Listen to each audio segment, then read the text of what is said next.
இன்றே டவுன்லோட் செய்து உங்கள் ஃபேவரட் ஷோக்களை என்ஜாய் பண்ணுங்க. காலையில இருந்து இவன் தும்பிக்கிட்டே இருக்கான், அதுவும் தொடர்ந்து தும்பிக்கிட்டே இருக்கான். மூச்சு விடவே முடியல. யாருக்கு? எனக்குதான். இவனோட அம்மா இல்லையானா? இவனை ஆம்புலன்ஸ்ல கூட்டிட்டு வந்திருக்கேன். சீக்கிரம் இவனை பார்த்து குணமாக்குங்க. நர்ஸ் ப்ளீஸ் கம் சீக்கிரம். Okay doctor. டாக்டர் டாக்டர் நீங்க என்ன பண்றீங்க? அங்க அப்ப மயக்கத்துல இருக்கா. நீங்க இவனுக்கு ட்ரீட்மெண்ட் பண்றீங்க, இவனுக்கு எதுவும் ஆகல. இவன் நல்லா இருக்கா. நீங்க தான் சொன்னீங்கல லட்சுமி உள்காயம் பட்டிருக்குன்னு. எமர்ஜென்சியா இருக்கும். நீங்க ப்ளீஸ் கொஞ்சம் அவளை பாருங்க. அவ நிலைமை ரொம்ப மோசம். அவ லட்சுமி அவ என் உயிரை காப்பாத்திருக்கா. இன்னும் நிறைய பேரோட உயிரை காப்பாத்திருக்கா. டெரரிஸ்ட் கிட்ட இருந்து நிறைய பேரை காப்பாத்திருக்கா. நெருப்புல இருந்து அத்தனை பேரை காப்பாத்திருக்கா. இந்த மினிஸ்டர் பையனோட உயிரை விட லட்சுமி உயிர் தான் முக்கியம். வாங்க சீக்கிரமா என்ன நடக்குது? வாயை மூடு. இவனை கொஞ்சம் கவனி. ஏய் நில்லு. ரிஷி எங்க போயிருப்பான்? ஆப்வியஸ்லி அவன் ஹாஸ்பிட்டலுக்கு தான் லக்ஷ்மியை கூட்டிட்டு போயிருப்பான். ஆனா எந்த ஹாஸ்பிட்டல் போயிருப்பான்?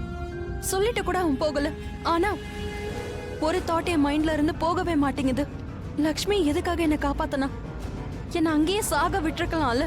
அவளுக்கு தான் பெட்டரா இருந்திருக்கும். அவ வழி கிளியர் ஆயிருக்கும். ரிஷி அவளுக்கு கிடைச்சிருப்பான். அப்புறம் ஏன் என்ன காப்பாத்தனா? ஓ நவ் ஐ கெட் இட். அவ மகானா தெரியறதுக்கு என்ன காப்பாத்திருக்கால. ரிஷிக்கு முன்னாடி மகானா இருக்கணும்னு நினைச்சிருப்பா. இப்ப எனக்கு புரியுது. ஆனா இதுல அவளுக்கு என்ன லாபம்? ஏன்னா எப்படியும் ரிஷி அவளுக்கு கிடைக்க மாட்டான். அப்புறம் எதுக்காக அவ என்ன காப்பாத்தணும்? இன்னும் ஒருவேளை ரிஷி என் மேல கோவப்படுவானா? நான் அவனை காப்பாத்தல, லக்ஷ்மி அவனை காப்பாத்திருக்கா. அட நானும் என்ன பண்றது? நான் அவனை காப்பாத்த எவ்வளவு முயற்சி பண்ண, ரொம்ப முயற்சி பண்ண. ஆனா காப்பாத்த முடியல. அவனை காப்பாத்தணும்னு நினைச்சா அவன் என்னோட உயிர், அவன் எனக்கு ரொம்ப ரொம்ப முக்கியம். ஆனா என்னால காப்பாத்த முடியல. சாரி ரிஷி. பின்னாடி போ, பின்னாடி போ. தேவையில்லாம டென்ஷன் ஆக்காத. ஒழுங்கா பின்னாடி போ.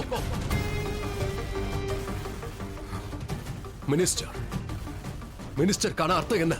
தலைவன். ஒரு தலைவன்னா யாரு? மத்தவங்களுக்கு எல்லாம் வழிகாட்டியா இருக்கணும். இப்படிதான் நீங்க எல்லாம் பண்ணுவீங்களா என்ன?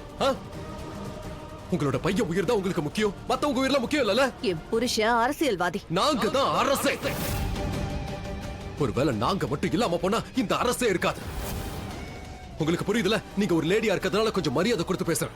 இவனுக்கு ஒண்ணும் ஆகல, சும்மா தும்மிட்டு தானே இருக்கா. அங்க அவ கண்ணே முடிக்கல. நான் உங்ககிட்ட கையெடுத்து கும்பிட்டு கேட்டுக்கிறேன். ஒரு வாட்டி ப்ளீஸ், ஒரு வாட்டி அவளை பார்க்க விடுங்க. இன்னொரு டாக்டர் வந்து இவனை பாப்பாங்க. நர்ஸ் நீங்க வேற டாக்டர் போய் கூட்டு வாங்க. அவர் வந்து இவர் பார்க்கட்டும். ப்ளீஸ் போங்க. டாக்டர் நீங்க ஏன் கூட வாங்க. டாக்டர் சர்ஜரியில பிஸியா இருக்காங்க சார். கேட்டியா? போதும் நிறுத்து. இப்ப என் பையனுக்கு நீங்க ட்ரீட்மெண்ட் பண்ணணும். டாக்டர் நான் உங்ககிட்ட கடைசியா ரெக்வெஸ்ட் பண்றேன். நீங்க இப்ப லட்சுமிக்கு ட்ரீட்மெண்ட் பண்ணுங்க. இல்லனா அட சார் லட்சுமிக்கு என்ன ஆச்சு பாருங்க. சீக்கிரம் போங்க. சர்ஜரி இருந்து 10 டாக்டர்ஸ் வந்ததுக்கு அப்புறம் இவனை என்னன்னு பாப்பாங்க. போறீங்களா இல்ல இவனை வெட்டட்டுமா? சீக்கிரம் போங்க. ஏய் சொல்றா. சார் எனக்கு ஒண்ணும் இல்ல. முதல்ல இவருக்கே ஹெல்ப் பண்ணுங்க. சரி வாங்க நர்ஸ், வாங்க சீக்கிரம் வாங்க. இவங்களை உள்ள கொண்டு வாங்க. சீக்கிரம் வாங்க.